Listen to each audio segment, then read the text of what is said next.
Okay. నమో నమః. అందరికీ స్వాగతం. ఇది గీర్వాణ వాణి విలాస మాధ్యమికోన్నత శ్రేణి కక్ష.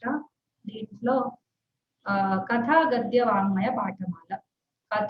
కథల మాధ్యమంతోటి గద్యం అంటే పద్యం కానిది దానితోటి మనము సంస్కృతాన్ని నేర్చుకుంటున్నాము. అందరికీ స్వాగతం. ఈనాటిది రెండో పాఠము, రెండో కథ చూద్దాము. వీలైనంత 2 కథలు ప్రతి క్లాస్ కి కవర్ చేసినట్టుగా చూస్తున్నాను. చిన్న కథలు కాబట్టి ఇవి 2 కవర్ చేసుకున్నాము. ప్రార్థన చేసి మొదలు.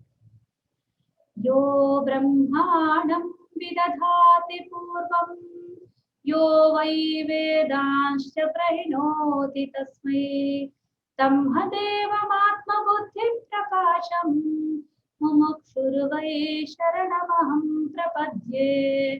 వక్రతుండ మహాకాయ కోటి సూర్య సమప్రభ నిర్విఘ్నం కురు మే దేవ సర్వకార్యేషు సర్వదా. సరస్వతి నమస్తుభ్యం వరదే కామరూపిణి విద్యారంభం కరిష్యామి సిద్ధిర్భవతు మే సదా. అభినవ బాలనీతి కథ సప్తతి. అందులో ఈ రోజు మనం రెండో కథ చదువుకోబోతున్నాము. మొదటి కథ చదువుకొని అందులో ప్రశ్నోత్తరాలన్నిటిని మనము సమాధానం చెప్పుకున్నాము. దాని తర్వాత ఇప్పుడు ద్వితీయ కథకు వెళ్తున్నాము.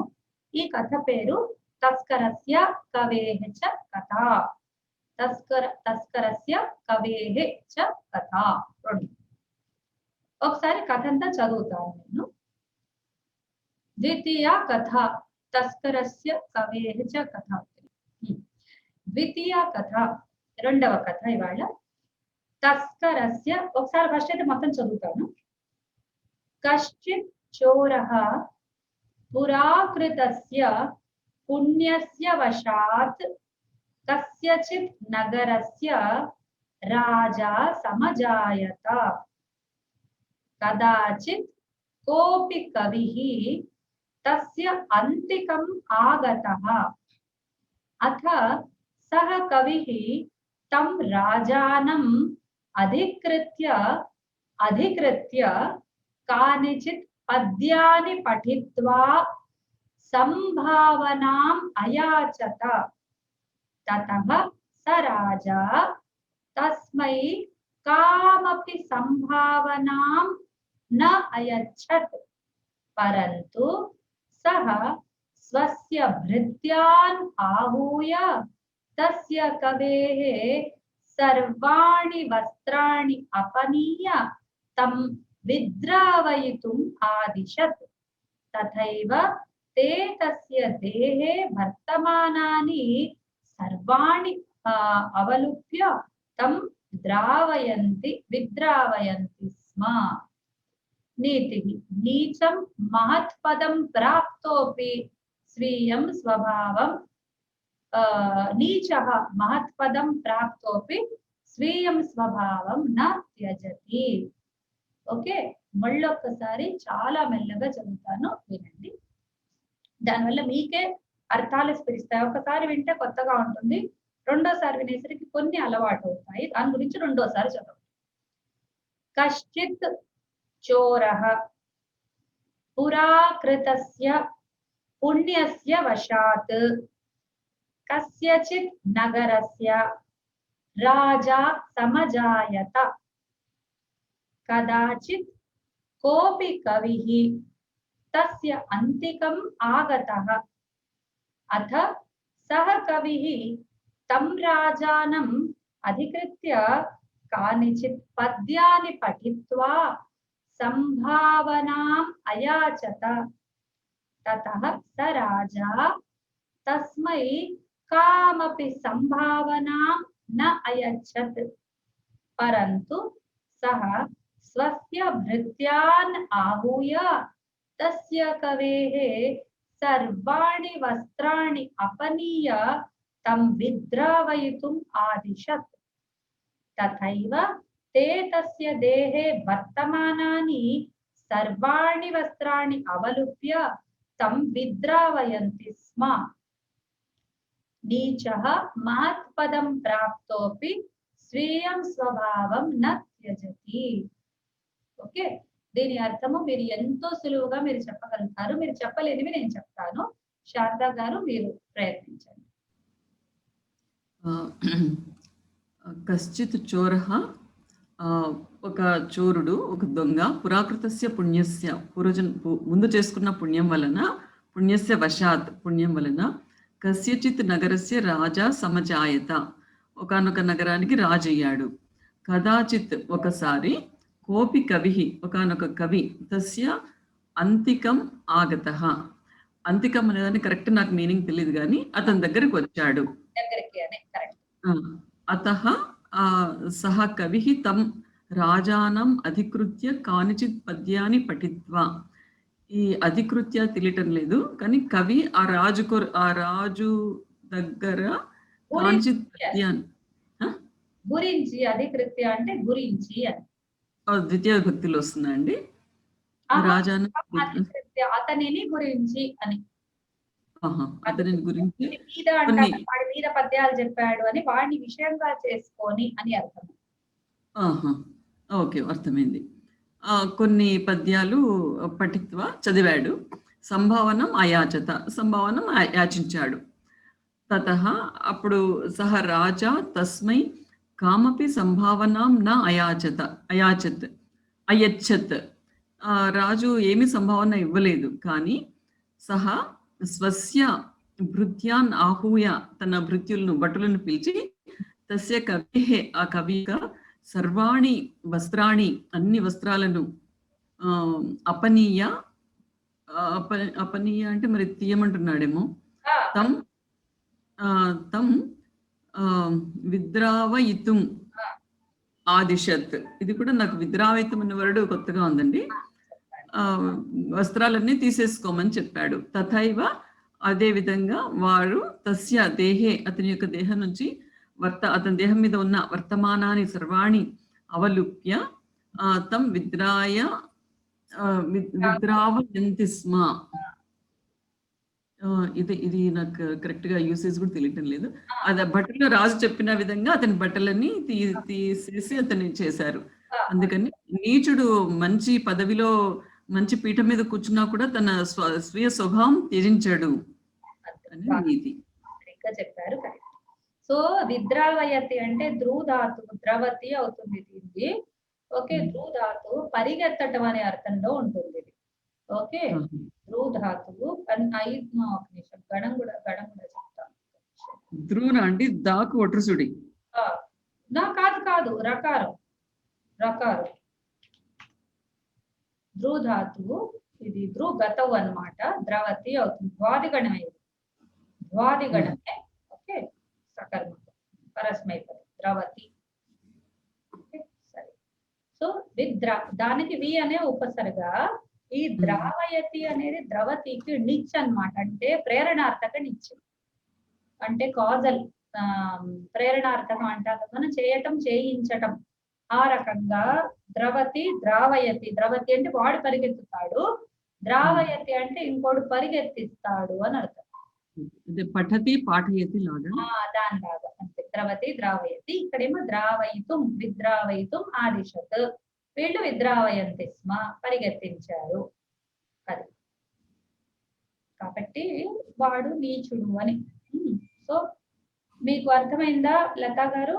మీకు పాఠము మీరు కూడా ఒకసారి ట్రై చేస్తారా? అర్థమైందండి, అర్థమైంది. సరే, దీని తర్వాత ఒక విమర్శ అన్నమాట. విమర్శ చూద్దామా? మొదలు విమర్శ చూద్దాం. సరే, ఇది కూడా డిస్కస్ చేసుకుందాము. మీకేమనిపించింది కథను చదివి? వాడు సరే చాలా క్లుప్తంగా ఘటన రాజున్నాడు. వాడు ఒక చాలా నీచమైన కేటగిరీ వాడు. మొదలు దొంగగా ఉన్నాడు, తర్వాత రాజు అయినాడు. సరే, ఒక కవి వచ్చి రాజుల్ని పొగుడుతారు కదా. సంస్కారవంతుడైన రాజు అయితే సరిగ్గా దానికి దక్షిణలు ఇచ్చి ఆహా ఓహో అనగానే మంచిగా డబ్బులు ఇచ్చి పంపిస్తారు. ఆ కవి ఆశించాడు, వీడు ఏదన్నా మంచిది ఇస్తాడేమో అంటే వాడిని పిలిచి ఇంకా డబ్బులు ఇవ్వకపోగా వెళ్ళిపోమనకుండా ఇంకా అవమానించి పంపించాడు. దానివల్ల వాడి స్థాయి మనకు తెలుస్తుంది అని.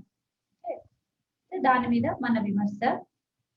మీ విమర్శలు చెప్పండి, తర్వాత నేను చెప్తా. మీకు ఈ కథ చదివి ఏమనిపించింది? ఆ! అదేనండి. అంటే పూర్వజన్మలో చేసుకున్న పాపం గాని, పుణ్యం గాని అది నెట్టింగ్ అయిపోదని నేను కూడా విన్నాను. నెట్టింగ్ అంటే మనకు పాపం ఎక్కువేస్తే పాపం ఒకటే, పుణ్యం ఎక్కువైతే పుణ్యం ఒకటే మిగలడం గాకుండా పాపఫలం పాపంగా అనుభవిస్తూ, పుణ్యఫలం పుణ్యంగా విడిగా అనుభవించాలి. అవును. అందుకని వాడు చేసుకున్న ఆ పుణ్యఫలం ఏదో ఉంది దానివల్ల రాజయ్యాడే గాని, ఆ పాప కార్యాలు చేసిన ఆ దుసంస్కారం అది కుసంస్కారం ఏదైతే ఉందో వాడికి క్యారీ అయింది ఈ జన్మలో కూడా. హ్మ్. దానివల్ల వాడు అంటే అలా వచ్చినప్పటికీ కూడా ఈ జన్మలో వాడి పుణ్యం వల్ల రాజైనప్పుడు వాడు మళ్ళీ వాడి సంస్కారాన్ని మంచిగా మార్చుకుని వాడు మంచి భావనలు తెచ్చుకుని మంచి పనులు చేస్తూ ఈ జన్మలో ఏమన్నా ఇంకా కొంచెం మంచి సంస్కారం అలవర్చుకుంటే నెక్స్ట్ జన్మకి ఇంకా కొంచెం పైకి మంచి జన్మకి వెళ్ళే అవకాశం ఉంటుంది. కానీ వాడు అలా కాకుండా పూర్వ సంస్కారాలని వాడు త్యజించుకోలేక వాటినే మళ్ళీ అవలంబించుకుంటూ వాడు మళ్ళీ చెడ్డ పనులు చేస్తూ ఉన్నాడు కాబట్టి వాడికి ఈ రాజుగా ఉన్నకున్న పుణ్యం కాస్త కరిగిపోగానే మళ్ళీ వాడు మళ్ళీ ఈ పాప సంస్కారాలతో మళ్ళీ పాప జన్మ ఎత్తే అవకాశం ఉంటుంది. కాబట్టి ఇది మనము ప్రయత్నపూర్వకంగా కొంచెం ఏది మంచి ఏది చెడు అని విచక్షణ చేసుకుని మంచి పనులు చేసుకుంటూ మంచి సంస్కారాన్ని మనకు ఏదైనా చెడుది ఉంటే మనకు విఘ్నత అనేది ఒకటి లోపల చెప్తూనే ఉంటుంది ఇది చెడు ఇది మంచి అని. అప్పుడు ఆ చెడు వైపు లాగుతూ ఉంటుంది కూడా. ఎందుకంటే పాత సంస్కారాన్ని బట్టి అది వదిలేసి ప్రయత్నపూర్వకంగా మంచి వైపు వెళ్తే తప్పితే మనల్ని మనం ఉద్ధరించుకోలేము అని అనిపిస్తుందండి. రైట్. చెప్పారు. కరెక్ట్. ఇదే పాయింట్ నేను కూడా రాశాను ఆల్మోస్ట్. రోచక ఏషా కథ పూర్వజన్మ కుసంస్కారः కుత్ర గచ్చతి పుణ్యేన రాజస్థానం తు లభ్యతే కింటు రాజా ఇవ ఉత్తమ వ్యవహారः తు పుణ్యేన న లభ్యతే.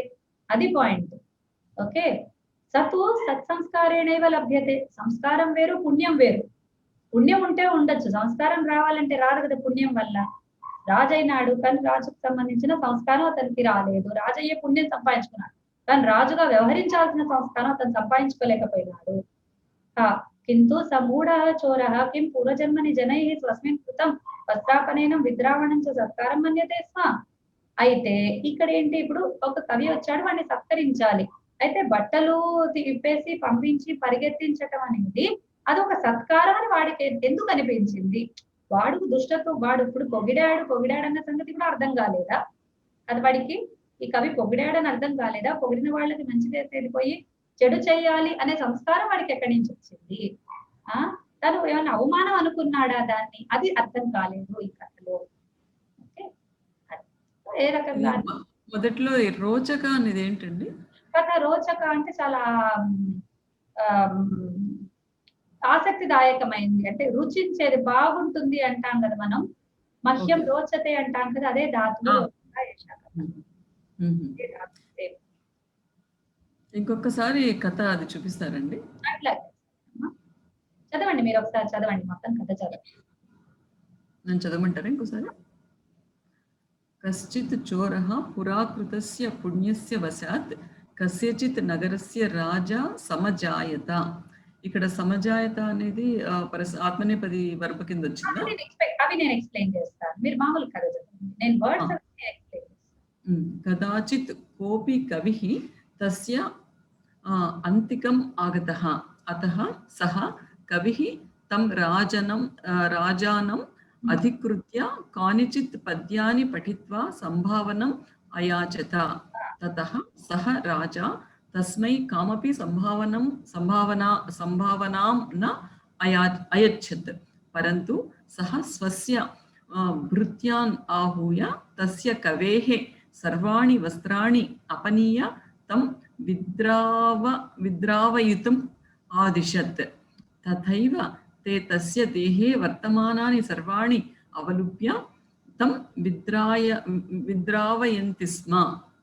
नीतिः नीचः महत्पदं प्राप्तोपि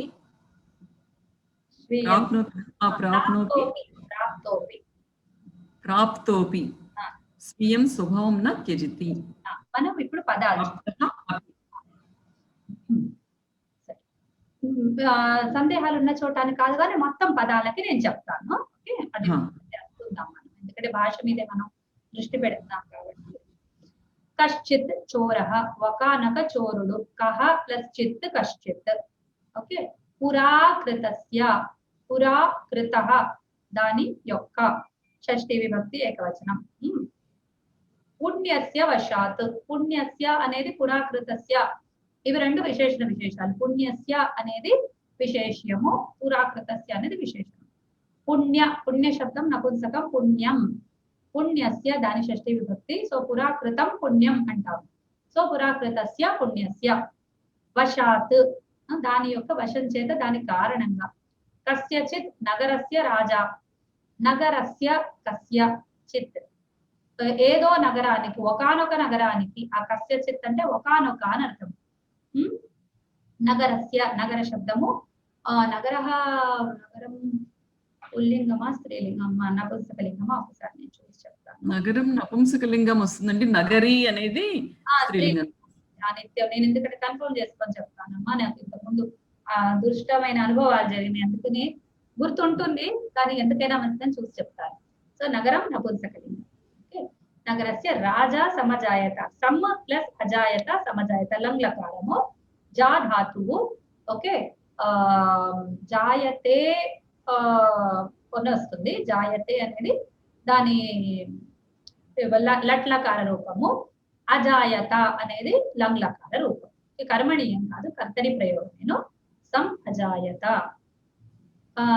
కదాచిత్, కదా అంటే ఎప్పుడు, కదాచిత్ అంటే ఎప్పుడో ఒకసారి. కోపి కవిహి, కహ ప్లస్ అపి కోపి.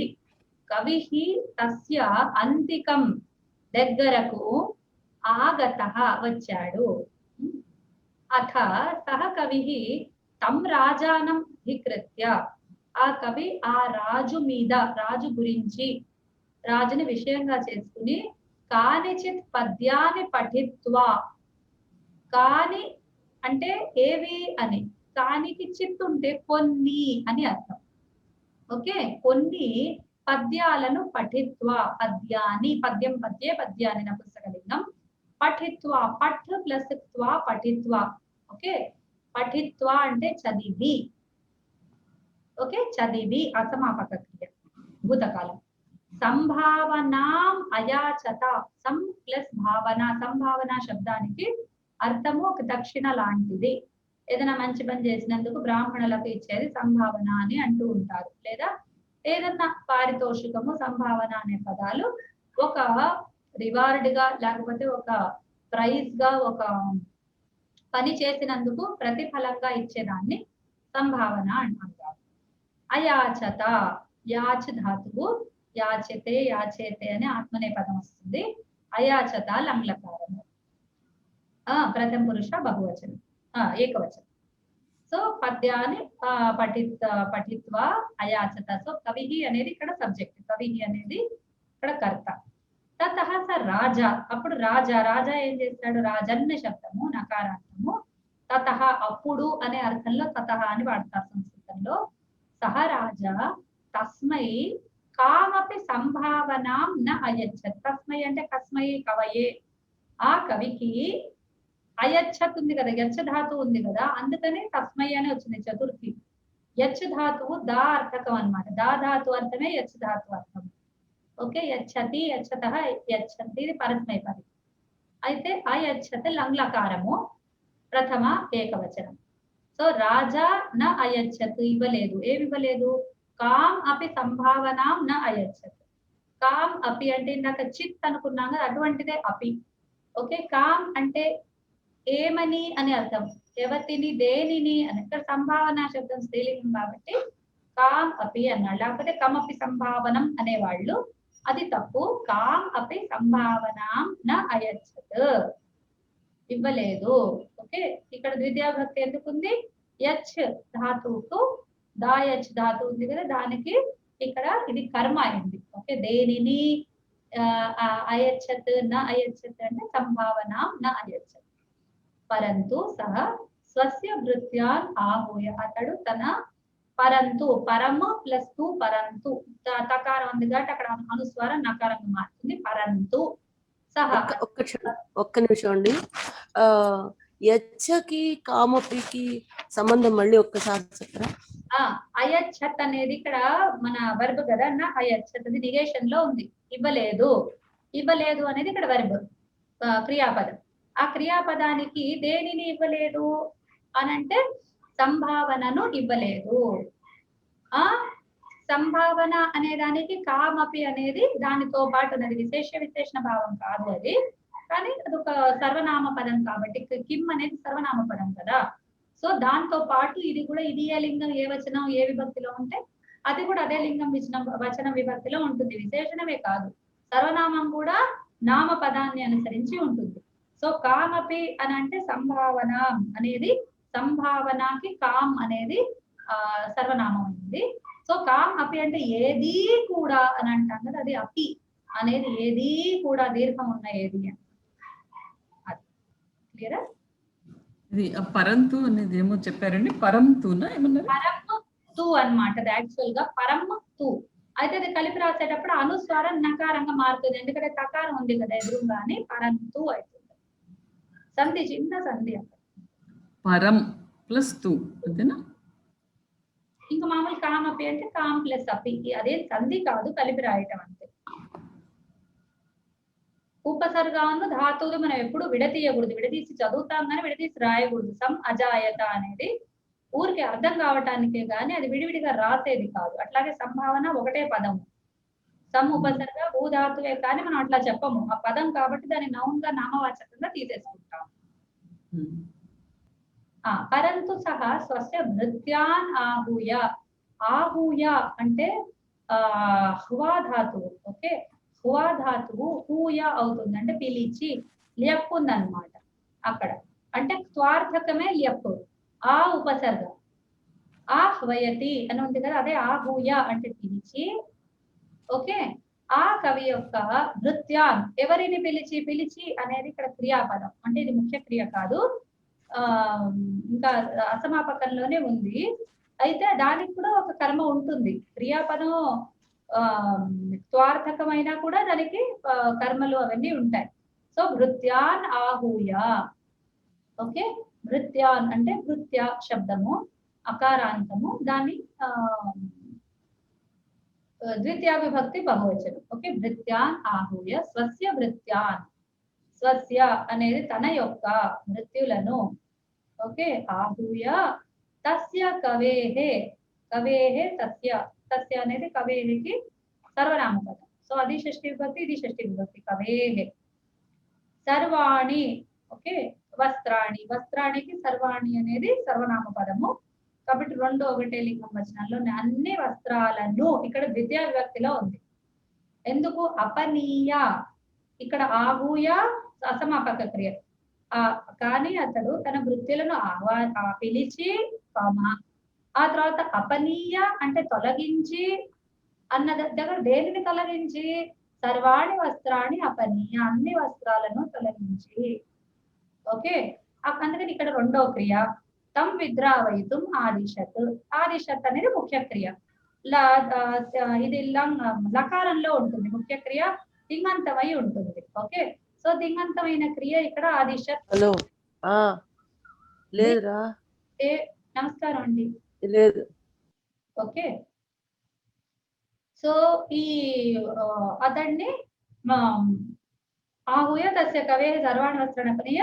సో అపనీయ అనేది ఆహూయ అనేది అసమాపకాలు అక్కడికి పూర్తి కాలే, ఆదిశత్ అనే దగ్గర పూర్తయింది. సో ఆ అనే ఉపసర్గ పూర్వక దిశ్ ధాతువు, దాని లంగ్ లకారం, ప్రథమ విభక్తి ప్రథమ పురుష ఏకవచనం. ఓకే, సో విద్రావయితుం అనేది చూద్దాం. ధ్రు ధాతువు ద్రవతి అవుతుంది. ఓకే, ద్రావయతి. ద్రావయతి అనేది ప్రేరణార్థకము, ద్రవతి ద్రావయతి. ఆ ప్రేరణార్థకంలో తుమున్ ఉందన్నమాట. ఓకే, ద్రవితుం అవుతుంది అది నేను అనుకోవటం. ధ్రు ధాతువుకి తుమున్ ద్రవితుం నిత్య ప్రేరణార్థకం కాబట్టి ద్రావయితుం అని అవుతుంది. దానికి వి అనే ఉపసర్గం ఉంది, విద్రావయితుం. ఏ ప్రాసెస్ లో జరిగినా ధాతువుకు జరిగితే ఉపసర్గకు జరగవు. సో వి అనేది ఎప్పుడు విడిగానే ఉంటుంది.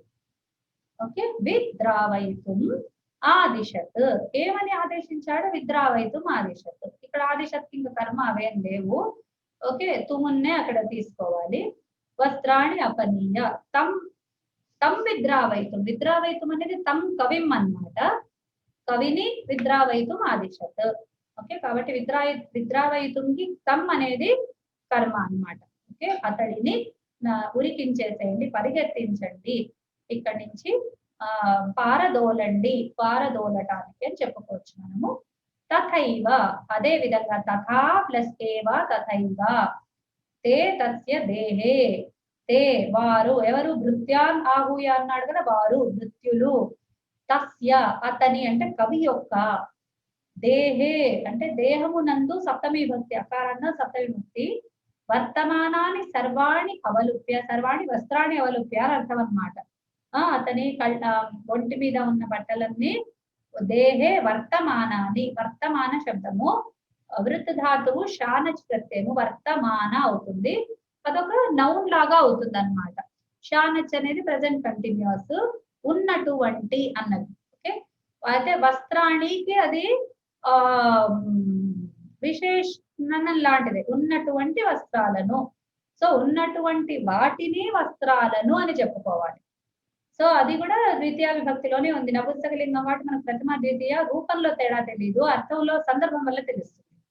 సో దేహే వర్తమానాన్ని సర్వాణి అవలుప్య అంటే వస్త్రాన్ని అవలుప్య, అవలుప్య చూద్దాం. అవ ఉపసర్గ పూర్వక లుప్పు ధాతువే అనుకుంటా, లుప్పు ధాతువుకి ల్యప్పు ప్రత్యయం అన్నమాట. ఓకే, అవలుప్య లుప్పు ధాతువు, ఓకే, లోప అర్థం అన్నమాట. అవలోపింపజేసి అంటే అవలుప్య, అవలుప్ అంటే దానికి మొత్తం తొలగించి వేసి అనే అర్థం వస్తుంది.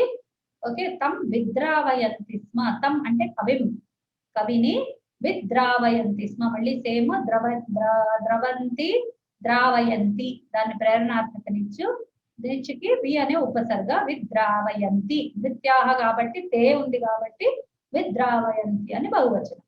స్మ అనేది లటహ స్మే అనే సూత్రంతో ఇది దాన్ని ఏమంటారు, పాస్ట్ టెన్స్ అర్థకం. అంటే అది విద్రావయంతి అనేది యాక్చువల్గా లట్ల కాలము కాబట్టి వర్తమాన కాలం అవుతుంది, కానీ స్మ అనేది చేరటం వల్ల దానికి లంలకారార్థం వస్తుంది అనమాట, అంటే భూతార్థం వస్తుంది అనమాట, లటహస్మే అని సూత్రం. సో దాని వల్ల స్మ అనేది పెట్టిన చోటల్లా అది ఒక కంటిన్యూటీ కోసం రాస్తారు. అంటే ఒక కథలో కథ చెప్పేటప్పుడు ఎంతకని లంలకారం వాడతారు, అందుకని అక్కడక్కడ ఒక కంటిన్యూటీ తెలియటం కోసం ఆ విధంగా ఉండే. ఈ తెలుగులో చెప్పడానికి రాదు ఇది, ఉంటుందట అనొచ్చా, అట అని తీసుకోవాలా, లేకపోతే అంతే అట అని తీసుకోవచ్చు, కొద్దిగా ఎక్కువ కాదు, కొంత ఛాయ తీసుకోవచ్చు అనుకుంటా.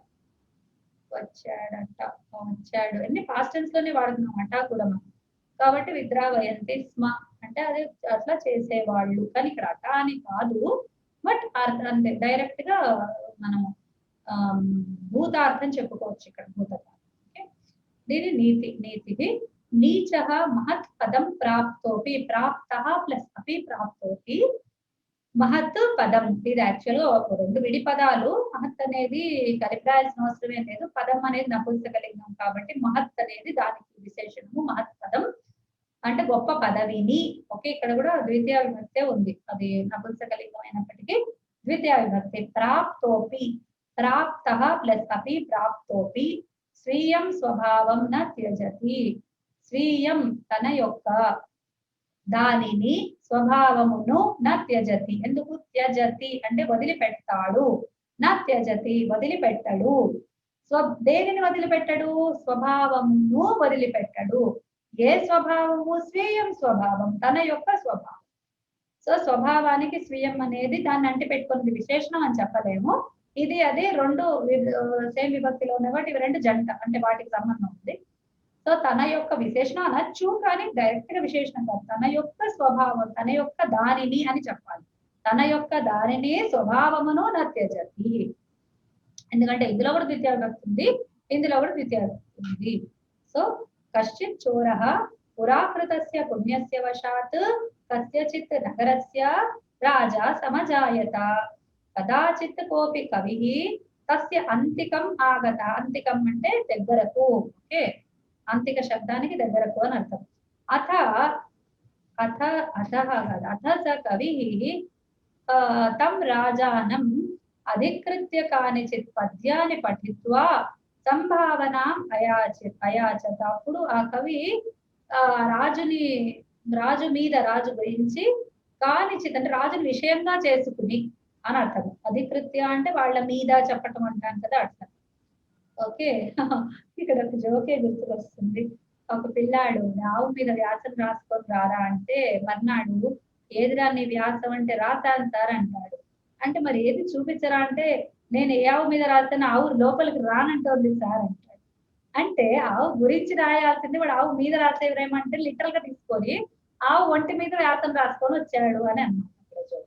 సో అది కృత్యాన్ని విన్నప్పుడల్లా వాడి మీద చెప్పు, నా మీద కవిత చెప్పు అంటే నాకు అదే నవ్వొస్తున్నాడు. మీద మీద అంటే ఆ మీద అనేది గురించి అన్న అర్థంలో మీద అన్నమాట. ఆవు మీద వ్యాసం లాగా ఒక మడుగు రాజు మీద కవిత చెప్పాడు. అది కాస్త బెడిసి కొట్టింది. ఓకే. తతః స రాజా తస్మై కామపి సంభావనాం న అయచ్చత్ పరంతు సహ స్వస్య భృత్యాన్ ఆహూయ తస్య కవేః సర్వాణి వస్త్రాణి అపనీయ తం విద్రావయితుం ఆదిశత్ తథైవ తే తస్య దేహే వర్తమానాని సర్వాణి వస్త్రాణి అని ఉండాలి అవలుప్య తం విద్రావయితి. ఓకే. ఇందులో ఏ పదమన్నా అర్థం కానిది విశ్లేషణ కావాల్సిందంటే అడగచ్చు. ఇక్కడ చివరి నీతిలో నీతిగా మహత్పదం ప్రాప్తోపి స్వీయం స్వభావం నా త్యజతి అంటే స్వీయం స్వభావం బాగుంది, చక్కగా కరెక్ట్ గా అనిపిస్తుందండి. కానీ స్వస్య అనేది తన యొక్క అనే అర్థంలో వస్తుంది కదా, మరి స్వస్యకు స్వీయంకు తేడా ఏముందండి? స్వకీయ స్వీయ అనేది అట్లాంటిదే, స్వస్య లాంటిదే. స్వీయమైన అంటే తన యొక్క అనే అర్థం. తెలుగులో దాన్ని అనువదించలేము. అంటే తెలుగులో రెండిటికి తన యొక్క అనే, కానీ సంస్కృతంలో పదాలు తయారు చేసే విధానం చాలా ఉంటుంది. సో స్వాకి ఈ అనేది స్వీయ అనేది అదొక వేరే రకంగా పదం తయారవుతుంది, దానికి అదే అర్థం. అంటే ఇప్పుడు స్వస్య అనేది బహుశా ఇండిక్లైనబుల్ అవుతుందేమో కదా ఇది. కాదు, తన యొక్క స్వ శబ్దానికి స్వీయ అంటే స్వకీయ, ఆత్మీయ అట్లా ఈయ అనేది వచ్చింది దానికి. అనే ప్రత్యయం వస్తుంది, చాకి ఈయ వస్తుంది. ఓకే. సో స్వీయ అవుతుంది. స్వీయ అనేది లెప్ప కాదు, స్వీయం ఈయ అనేది ఛా ప్రత్యయం, ఛా ప్రత్యయానికి ఈయ అవుతుంది. స్వీయ అంటే తనకు చెందినది అని అర్థం. స్వ అంటే తన, స్వీయ అంటే తనకు చెందిన. ఇప్పుడు ఆత్మ అంటే తను, ఆత్మీయ అంటే తనకు చెందిన. ఆత్మనః అనొచ్చు, ఆత్మీయ అని కూడా అనొచ్చు. అట్లనే ఇది స్వీయ. ఇంకా రాష్ట్రీయ అంటున్నాం కదా, రాష్ట్రీయ ఇయ, అక్కడ ఇయ వస్తుంది, అక్కడ అస్వం వస్తుంది. భారతీయ అంటున్నాం కదా, భారత భారతీయ, భారతస్య అనొచ్చు, భారతీయ అని కూడా అనొచ్చు. అట్లా భారతీయమైన అనేది భారతానికి సంబంధించిన అని, భారతస్య అంటే భారతం యొక్క. సరిపోయిందండి. స్వస్య అనేది అక్కడ తన యొక్క అని షష్ఠి లాగా అనిపిస్తుంది. ఇక్కడ స్వీయం స్వభావం అనేది ద్వితీయ విభక్తి దీన్ని ఫాలో అవుతోంది. ఇది అంతే, అంటే అదే దానికి విశేషణ లాగా వస్తుంది అంతే. అర్థమైందండి. సరే, ఇప్పుడు శబ్దార్థాలు చూద్దాము, తెలుగులో చూద్దాము. తెలుగు పురాకృతస్య అంటే ముందు చేసినట్టి, సమజాయత అయినాడు, అంతికం దగ్గరకు, సంభావనాం అంటే పారితోషికాన్ని, భృత్యాన్ సేవకులను, అపనీయ అంటే తొలగించి, విద్రావయితం పరిగెత్తించమని. ఓకే. అవలుప్య పరాభవించి. ఓకే. అవలుప్య అంటే పరాభవించ, తొలగించి అని చెప్పాను నేను, కాదు. అవలుప్య అంటే పరాభవించి. ఓకే. సరే, అంటే బట్టలు తొలగించి అనే వస్తుంది, ఇప్పుడు అది కూడా పరాభవించనే సెకండరీ అర్థం అవుతుంది. ఓకే. సో ఇది ఒకసారి తెలుగులో అర్థం చదవండి. లతా భగిని మీరు చదవమంటారా? ఒకసారి చదివేసాడు, మనం డిస్కస్ చేసేసుకున్నాం కదా. ఓకే. దొంగ కవి కథ. ఒక దొంగ పూర్వం చేసిన పుణ్యఫలం వల్ల ఒక నగరానికి రాజుగా అయినాడు. ఒకసారి ఎవరో కవి అతని నగరానికి వచ్చాడు. ఆ కవి ఆ రాజు మీద కొన్ని పద్యాలు చెప్పి సంభావన అడిగాడు. రాజు అతడికి ఏ సంభావన ఇవ్వలేదు. కానీ అతడు తన సేవకులను పిలిచి ఆ కవి గుడ్డలన్నీ ఊడతీసి వాడిని వెళ్ళగొట్టండి అని ఆదేశించాడు. అట్లాగే వారు అతడి బట్టలు విప్పి తరిమేశారు. నీతి: నీచుడు గొప్ప పదవిని పొంది కూడా తన స్వభావాన్ని విడిచిపెట్టాడు. కరెక్ట్. సో వెళ్ళగొట్టమని అనాలి. ఓకే, ఎందుకంటే అక్కడ తుమున్ ఉందన్నమాట. వెళ్ళగొట్టమని అని చెప్పాలి. ఓకే, జాయతే అనే దానికి అర్థం ఏమొస్తుంది కరెక్ట్ గా? జాయతే అంటే పుట్టింది, కలిగింది, ఉద్భవించింది, అయింది అట్లా వస్తుంది. అవ్వటం, అవ్వటము, పుట్టటము, కలగటము. సరే సరే, దీన్నే ఇట్లా ఒక్కొక్క వాక్యంకి ఇట్లా పెట్టాను.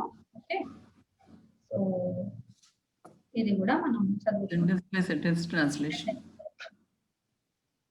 వర్డ్స్ కూడా గమనించడానికి వస్తుంది. ఓకే, సో ఇప్పుడు నేను ఇది ఇక్కడే ఉంటుంది, మీరు చూసి కూడా చెప్పచ్చు. నేను ప్రశ్నలు అడుగుతాను. ఓకే, వల్ల అనే ప్రథమ దాంట్లో మొదటి వాక్యంలో వల్ల అనే అర్థం వచ్చే సంస్కృత పదం ఏది? వశాత్.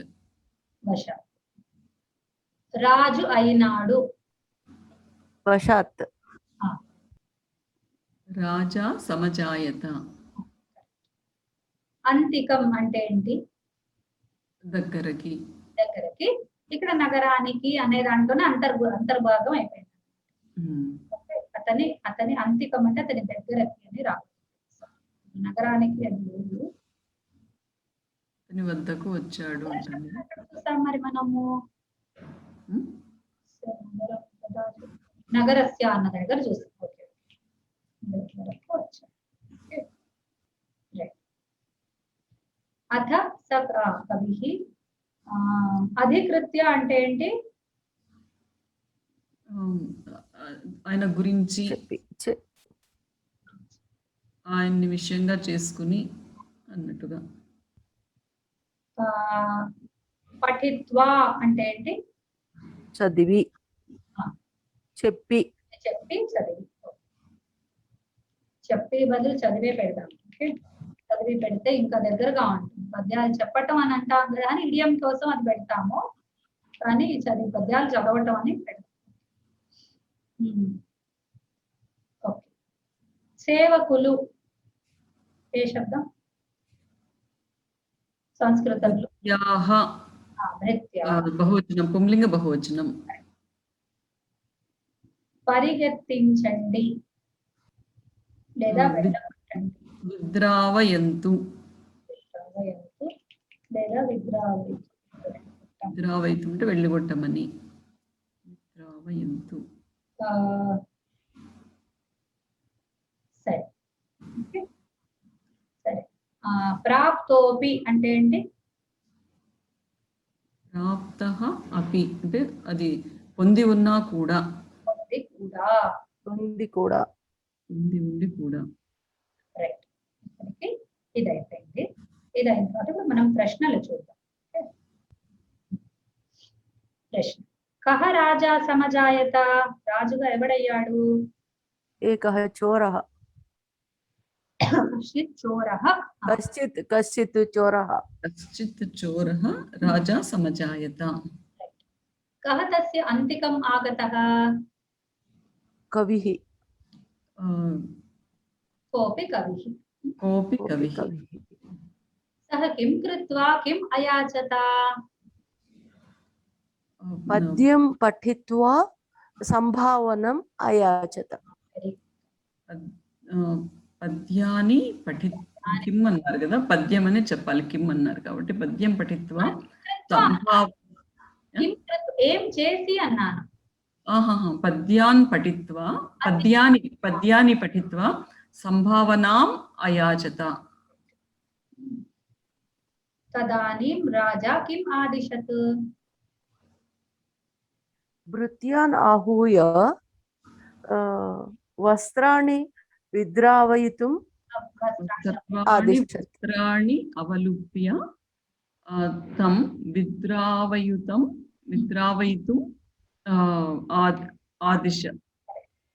ఆదిశవాన్. ఆదిష్టవాన్ లేదా ఆదిశత్ చెప్పండి. ఆదిశత్ అని ఉంది, లకారం ఉంది. ఆదిశత్. తస్కరస్య కవేః చ కథా ఇతి కథాయాః నీతిః కా?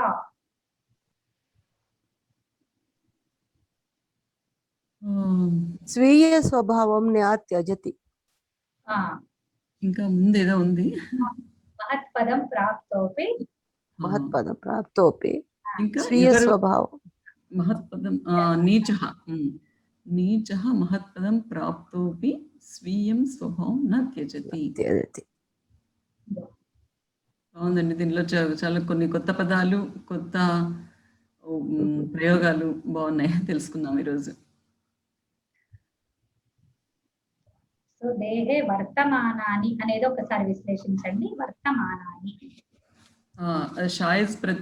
షాణస్ ప్రత్యయం అంటున్నాం కదా, అది వర్తమానాని. వర్తతే ఆత్మనేపది, వర్తమానః అంటే ఉన్నటువంటి ప్రెసెంట్ కంటిన్యూస్ టెన్స్ లో పరస్మయపదిలో శత్రు ప్రత్యయం లాగా ఆత్మనేపదిలో షాణస్ ప్రత్యయం. వర్తమానః వర్తమాన వర్తమానం పుంలింగం స్త్రీలింగం నపుంసకలింగం. వర్తమానాని ఇది వస్త్రం అంటున్నాం కాబట్టి, వస్త్రాణి అంటున్నాం కాబట్టి ఇది బహువచనం. నపుంసకలింగం బహువచనం కాబట్టి వర్తమానాని అంటే ఒంటి మీద ఉన్నటువంటి ఆ సమయంలో ఉన్నాయి కాబట్టి అవి వర్తమాన కాలంలో అంటే ప్రెసెంట్ టెన్స్ లో ప్రెసెంట్ కంటిన్యూస్ టెన్స్ లాగా వస్తుంది అది. కాకపోతే షానస్ ప్రత్యయం అనేది విశేషణం లాగా ఉంటుంది కాబట్టి దీన్ని వస్త్రాణి సర్వాణి వస్త్రాణివి అది ఫాలో అవుతుంది. ఏ విభక్తి ఇది? సర్వాణి వస్త్రాణి. ఇప్పుడు ఈ సందర్భంలో ద్వితీయ విభక్తి. ద్వితీయ విభక్తి. కరెక్ట్. ఆ క్లారిటీ మాత్రం బాగా ఉండాలి. ఏ విభక్తి అనేది బాగా క్లారిటీ, ముఖ్యంగా ద్వితీయ విభక్తి. అన్నిటికంటే టఫ్ ద్వితీయ విభక్తి నన్ను అడిగితే. ఓకే, దాన్ని అర్థం చేసుకోవాలి. ఎందుకంటే నపుంసకలింగంలో ప్రథమ విభక్తి లాగే ఉంటుంది. మనం కూడా ఫలం అంటే అది ఫలం పుస్తకం అంతా ప్రథమ విభక్తి, ద్వితీయ విభక్తి, అలాగే రూపాంతరం ఉండదు కాబట్టి అదా ఇదా అని కొంచెం కన్ఫ్యూజ్ అయ్యే ఛాన్స్ ఉంటుంది. ఆ సందర్భంలో మనం బాగా చూడటం అనేది బాగా అలవాటు చేసుకోవాలి. కొన్నాళ్ల పాటు ద్వితీయ విభక్తిని బాగా వెర్బ్ వెళ్ళి దేనిని దేనిని అని అడుగుతుంటే ద్వితీయ విభక్తి బయటకు వస్తుంది. బాగుందండి. సో ఇది దాని మీద ప్రశ్నలు. దీనికే Hindi meaning, English meaning, Telugu. ఇక్కడికి కథ పూర్తవుతుంది. అయితే మనకి ఇంకొక 10 నిమిషాలే ఉంది. 10 నిమిషాల్లో రెండో కథ మనం పూర్తి చేయలేము కాబట్టి క్రితంసారి కథను ఒక్కసారి చూద్దామంటే అది తెలుస్తాను. చిన్న రివిజన్ లాగా చేసుకుందామా క్రితంసారి కథ? అలాగే. లేకపోతే ఇంకేమైనా చేద్దామంటే మీరే చెప్పండి. ఈ కథలోనే ఇంకేమైనా కొన్ని ఈ పదాలకే ఇంకేదైనా వేరే వచనాలు అవి చేద్దామా? ఇది ఉన్నారు కదండి, అదంటే షాణస్ ప్రత్యయం. అది స్పెల్లింగ్ అంటే నేను విన్నాను కానీ కరెక్ట్ గా షానచ్ అంటారా, షాణజ్ అంటారా? అదొకసారి. అంటే తాళవ్య షకారం సాగర మొదటిది, మొదటి షకారం. షా దీర్ఘము, నచ్ అంటే షానచ్. అంటే శారదా షా అంటారా? శారదా షా. షానచ్. అయితే అప్పుడు మామూలు నకారమే వస్తుంది, అణా రాదు. షానచ్. చెప్పలేము. చెప్పండి. చాచా చాచాలో ఫస్ట్ లెటర్ చా ఉంది, అదా శానచ్. శానచ్ ప్రత్యయం. షానచ్ లో ఆనా మాన ఇవి వస్తాయి ఎక్కువగా. ఆనా మాన. ఆనా మాన రెండు ఉన్నాయండి. వస్తుంది, కొన్నిటికి మానా అని వస్తుంది. ఇది సేవది. ఇంకొకటి మత్తు ప్రత్యయం అని ఉంటుంది. వత్తు మత్ అని అది వస్తుంది. సో ఒక్కొక్కసారి చూసి అది వత్తు మత్తు వస్తుంది, ఇది వత్తు మత్తు వచ్చేసరికి అంటే నపుంసకలింగంలో ఇప్పుడు మనకు పుల్లింగం కాబట్టి ఆనా మానా వస్తుంది. అదే వర్తమానం కదా, అందులోనేమో వత్తు మత్తు అని వస్తుంది. అక్కడ వచ్చినప్పుడు కూడా కొంత మనము కన్ఫ్యూజ్ అవుతాం. ఓకే, ఆ మత్తుకు వచ్చినప్పుడు కూడా కొంత శత్రుతోటి అనుకుంటారు, కొంత చెప్తున్నారు నాకు అర్థం కాలేదు. అది కొద్దిగా శత్రుతోటి కన్ఫ్యూజ్ అవుతాం. షానచ్ ప్లేన్ గానే ఉంటుంది. షానచ్ మాన గురుమాన ప్రియమాణ ఇది దేంతోనో కన్ఫ్యూజ్ అవుతుంది. శత్రు దాంతో కన్ఫ్యూజ్ అవుతుంది, షానచ్ ఇంకో దాంతో కన్ఫ్యూజ్ అవుతుంది. ధనవాన్, అక్కడ ధనవాన్ అన్న చోట దాన్ని మనం చూసి ఏమన్నా షానచ్ ఏమో అనుకునే అవకాశం వస్తుంది కొద్దిగా. అక్కడ జాగ్రత్తగా. వీటిలో కొన్ని విశేష క్రియలు ఉన్నాయి కదా, ఈ కరోతి, శృణోతి, క్రీడాతి, అవి ఎప్పుడు ప్రతి దానిలో కూడా అవి విశేష రూపాలు ఉంటాయి. అవి కొంచెం కన్ఫ్యూజింగ్ గా ఉంటుంది. దీనిలో ఈ శానస్ ప్రత్యయంలో అది కరోతి, శృణోతి వాటికి ఏముంటుందండి? క్రియమాన అని వస్తుందా, లేకపోతే ఎలా వస్తుంది? కుర్వాణ. కుర్వాణ. కుర్వాణ. క్రియమాణ అనేది మళ్ళీ కర్మణి అవుతుంది. ఇంకొకటి పదం ఎక్కడో విన్నాను నేను, కరవావా, కరవామ. అది ఎక్కడ వస్తుందండి? ఎలా దాని యూసెస్ ఏంటిది అసలు? అంటే నేను ఇప్పుడు సమాధానం చెప్పగలుగుతాను, కానీ నేను ఎందుకు మీకు చూపిస్తున్నానంటే, అది చూసారనుకోండి ఇంకా మీరు డైరెక్ట్ గా నెక్స్ట్ టైం నుంచి అక్కడికే వెళ్ళి అడగచ్చు. లకారాల వరకు అక్కడ బాగా చూపిస్తుంది. ఓకే, ఇది అష్టాధ్యాయి.com లో ధాతు పార్ట్ అన్నమాట. ఓకే, సారీ, ఇది ధాతు. అష్టాధ్యాయి.com అని ఉంటుంది. అష్టాధ్యాయి.com బై ధాతు. ఇది మీకు నేను చాట్ లో వేస్తున్నాను. ఓకే, సో దీనికి వెళ్ళేసి సెర్చ్ లో వచ్చేసి మీరు కరవావా అని కొట్టండి. సో క్రూ ధాతువు ఇక్కడ ఇస్తారు, ఇది కొట్టండి. ఇది కొడితే దాని లోపల ఎక్కడుందో అక్కడ తీసుకెళ్ళి ఇస్తుంది. ఓకే, సో ఇది లోట్ లకారం.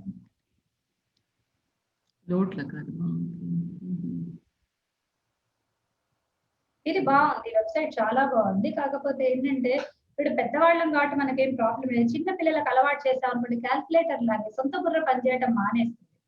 చిన్నప్పుడు పిల్లలకి క్యాల్కులేటర్ కనీసం 10వ క్లాస్ తర్వాత ఇచ్చేవాళ్ళు. ఇప్పుడు ఏంటి, చిన్న చిన్న పిల్లలు కూడా కంప్యూటర్లు, క్యాల్కులేటర్లతో పెరిగి వాళ్ళ బుర్ర పనిచేయట్లేదు. ఈ వ్యాకరణం కూడా అంతే, ఈ ఫార్మ్స్ ఎక్కువగా మనం గుర్తుపెట్టుకొని వర్క్ చేసుకోవాలి. అయితే పెద్దవాళ్ళం అయిపోయి కొంచెం ఇబ్బంది పడుతూ ఉంటాం కాబట్టి దబదబ పని అవ్వటానికి కూడా నాలాంటి వాళ్ళు ఏం చేస్తారంటే అప్పుడు ఆలోచించడానికి టైం పడుతుంది అనేసి దబక్కున చూసుకొని, అది చాలా చెడ్డలు వాటి. కానీ పర్వాలేదు, తప్పదు మనకి కొన్ని చోట్ల. ఇది ఎక్కడ నాకు కనిపించలేదు. అష్టాధ్యాయి.com నా మొబైల్లో ఉంది. అది ఓపెన్ చేయగానే ఇక్కడ సూత్రపాఠ, ధాతుపాఠ అని 2 ఉన్నాయి. ధాతుపాఠ తీసుకున్న తర్వాత సెర్చ్ లో ప్రూవ్ అనుకుంటానా? ప్రూవ్ అని కొట్టద్దు, మీరు ఫామ్ కొట్టండి. కరవావా ఎక్కడుందో మీరు ఎత్తుక్కోవాలి. మీకు జీరో అని వస్తుంది, రిజల్ట్ రాలేదు. కరవావా అంటే కరవావా కొట్టండి. అయితే దాన్ని దేవనాగర్లో కొట్టాలి. ఓ, దేవనాగర్లో కొట్టాలా? దేవనాగర్లో కొట్టాలి. సరే సరే.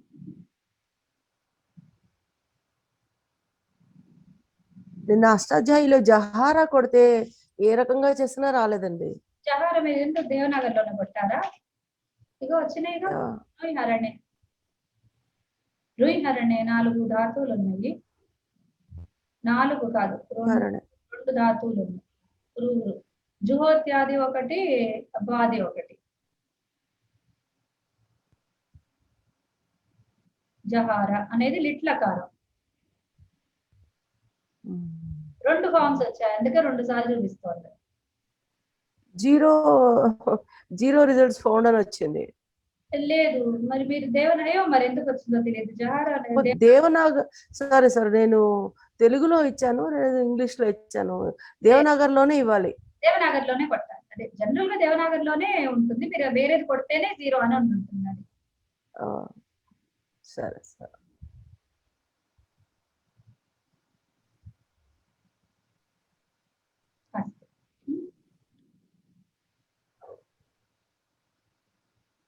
ఇంకేమైనా సందేహాలు ఉంటే అడగచ్చు, లేకపోతే ఒకసారి మళ్ళీ చూడండి మొత్తం.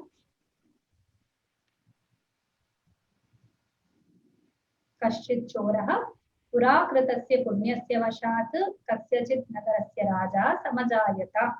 కదాచిత్ కోపి కవిః తస్య అంతికం ఆగతః. అథ సహ కవిః తం రాజానం అధికృత్య కానిచిత్ పద్యాని పఠిత్వా సంభావనాం అయాచత.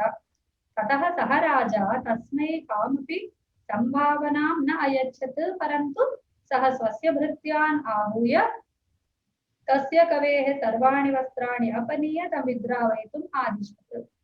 తథైవ తే తస్య దేహే వర్తమానాని సర్వాణి అవగత్య తం విద్రావయంతి స్మ. నీచః మహత్పదం ప్రాప్తోపి స్వీయం స్వభావం న త్యజతి. ఇక్కడ సెకండ్ సెంటెన్స్ లో సెకండ్ అతః అథ ఒకటి, ఆ, అది ఇక్కడ తతః నెక్స్ట్ సెంటెన్స్ లో తతః ఉంది. ఎట్లా యూసేజ్ ఎట్లా అండి ఇది? అథ అనేది ఇక అని, ఆ పైన అనేది, అప్పుడు అనేది, అట్లా ఉండగా అన్నది. అథకి చాలా యూసేజెస్. అదొక ఇడియోమాటిక్ ప్రయోగం. ఇడియోమాటిక్ వాటికి అర్థం చెప్పడం చాలా కష్టం. ఇష్టం. సాధారణంగా ఇంకా అప్పుడు అక్కడ అటువంటి సెన్స్ లోనే యూజ్ అవుతుంది. అంటే ఇలా చదువుతూ ఉంటే అలవాటుని బట్టి ఎక్కడ అని అప్పుడు ఇలా వస్తుందేమో. అలవాటుని బట్టి చేసుకోవాలి. రెండోది ఏంటంటే అథ ఎక్కడ వస్తుంది అంటే ఇప్పటిదాకా ఇది అయింది అప్పుడు అని. అథ వ్యవస్థితాన్ దృష్ట్యా ధార్తరాష్ట్రాన్ అని వస్తుంది కదా, అక్కడ అథ వ్యవస్థితాన్ దృష్ట్యా అంటే ఎప్పుడు అందరూ వచ్చి అక్కడ నిలబడి ఉన్నారు, అప్పుడు అర్జునుడు వాళ్ళు వ్యవస్థితం చూసి, అంటే ఒక బ్యాక్గ్రౌండ్ లో నెక్స్ట్ స్టెప్ అన్నట్టుగా అథ యూజ్ చేస్తారు. ఓకే, తర్వాత అథ అని ఇప్పుడు ఏదైనా శ్లోకాలు చెప్పేటప్పుడు అథ అని మొదలు పెడతారు కదా, అథ అది వేరు. అది మన దీన్ని మంగళార్థకమైన అథ, అది స్టార్టింగ్ లో ఉంటుంది. అది అథ ప్రథమోధ్యాయ అది కదా మీరు అనేది. అది మంగళార్థకం. అక్కడ అథ అందుకే చెప్తా చాలా అర్థాలు ఉంటాయి, అందుకు సమస్య అవుతుంది. తర్వాత ఈ తతః అనేది ఇతః తతః అలా వస్తుంది కదా, ఇతః తతః పశ్యతి, ఇటు చూసింది అటు చూసింది అలా వస్తుంది కదా. ఇతస్తతః అంటే ఇక్కడక్కడ అని, అక్కడిక్కడ అని, అక్కడిక్కడ తిరగకు అంటాం కదా మనం. అక్కడ తిరగకు ఇక్కడ తిరగకు అది వేరు. అక్కడిక్కడ తిరగకు అంటే ఎక్కడ పడితే అక్కడ తిరగకు అని అర్థం. అట్లా ఇతస్తతః అక్కడ. ఇక్కడ తతః సహ రాజా అప్పుడు, ఆ తర్వాత పదం ఒకటే కానీ డిఫరెంట్ మీనింగ్ లో వస్తుంది. కాదు ఇతస్తతః అనేది మొత్తం కలిపిన పదం, దానికి దీనికి కంపారిజన్ లేదు. అందులో తథాకి అదే మీనింగ్ కానీ దాని సెన్స్ ఎక్కువ ఉంది. అక్కడ ఇక్కడ ఎక్కడ పడితే అక్కడ అనవసరమైన చోట్ల అని అర్థము. అంటే ఒక ప్లేస్ అంటూ లేదు, అప్పుడు ఇతస్తతః అంటారు. ఇక్కడ అట్లా కాదు, ఇక్కడ అప్పుడు ఆ పైన అని. అక్కడి నుంచి వెళ్ళాడు అంటాం అనుకోండి, అప్పుడు ఏమొస్తుందండి? తతః అనొచ్చు. అక్కడ నుండి సహ విజయవాడ గచ్చత్ తతః హైదరాబాద్ నగరం అని అంటాం కదా, అంటే అక్కడ నుంచి వెళ్ళాడు మీనింగ్ లో వాడతాం కదా. ఇంకొకటి నాకు ఈ భగవద్గీతలో ఒక డౌట్ వస్తుంది. భగవద్గీతలో అని కాదు, ఈ ప్రతి అధ్యాయం తర్వాత శ్రీమద్ భగవద్గీతాసు ఉపనిషత్సు బ్రహ్మ విద్యాయాం యోగశాస్త్రే కృష్ణార్జున సంవాదే ఇలా వస్తుంది కదా. ఈ భగవద్గీత అనేది మహాభారతంలో ఉంది కదా, కానీ ఉపనిషత్తులో ఉన్నట్టు, బ్రహ్మ విద్యలో ఉన్నట్టు, యోగ శాస్త్రంలో ఉన్నట్టు అలా ఎందుకు ఉపనిషత్తులో ఉన్నట్టు చెప్తారు? ఎందుకని? ఇది భగవద్గీత అనేది మహాభారతం అనే ఒక కావ్యంలో ఉంది కదా. అవును, దాంట్లో ఉన్న భావాలన్నీ కూడా అందులో ఉన్న మహత్తరాన్ని భగవంతుడు స్వయంగా పలికినవి. ఉపనిషత్తు వాక్కులు ఉన్నాయి, అందులో ఎన్నో విద్యలు ఉన్నాయి. అందుకని వాటన్నింటిలో భాగంగా దాన్ని తీసుకుంటాం మనం. ఆ గ్రంథం చాలా విశేషమైన గ్రంథం కాబట్టి, అంత భాగం దాంట్లో అన్ని ఉన్నాయి కాబట్టి అంటున్నాను. పై ఉపనిషత్తు అవన్నిటిని ఆధారంగా చేసుకుని అవన్నీ విషయంగా కలిగిన కృష్ణార్జున సంవాదం కనుక. బ్రహ్మ విద్యలో కూడా ఉన్నట్ట ఇదంతా? బ్రహ్మ విద్య కూడా ఉంది భగవద్గీతలో. ఎందుకంటే ప్రస్థాన త్రయిలో ఒకటి భగవద్గీత, వేదాంతంలో బ్రహ్మసూత్రాలు, ప్రస్థాన త్రయి, ఉపనిషత్తులు 3 ప్రస్థాన త్రయి అంటారు. సో వాటిల్లో ఒకటి భగవద్గీత. అంత మహత్తరమైంది. మరి ఎన్నో ఐడియాస్ మనం లౌకికానికి అప్లై చేసుకునేవి చాలా తక్కువ. పెద్ద పెద్ద మహానుభావులే విన్నా వాళ్ళు మనకు అవసరమైనంతే చెప్తారు, కానీ నిజంగా వేదాంతం ఒక ముముక్షు పై కూర్చుంటే వినే భగవద్గీత చాలా వేరేగా ఉంటుంది. వాళ్ళ అర్థాలు వాళ్ళని చెప్పుకునేవి చాలా భిన్నంగా, ఇంకా హై లెవెల్లో ఉంటాయి.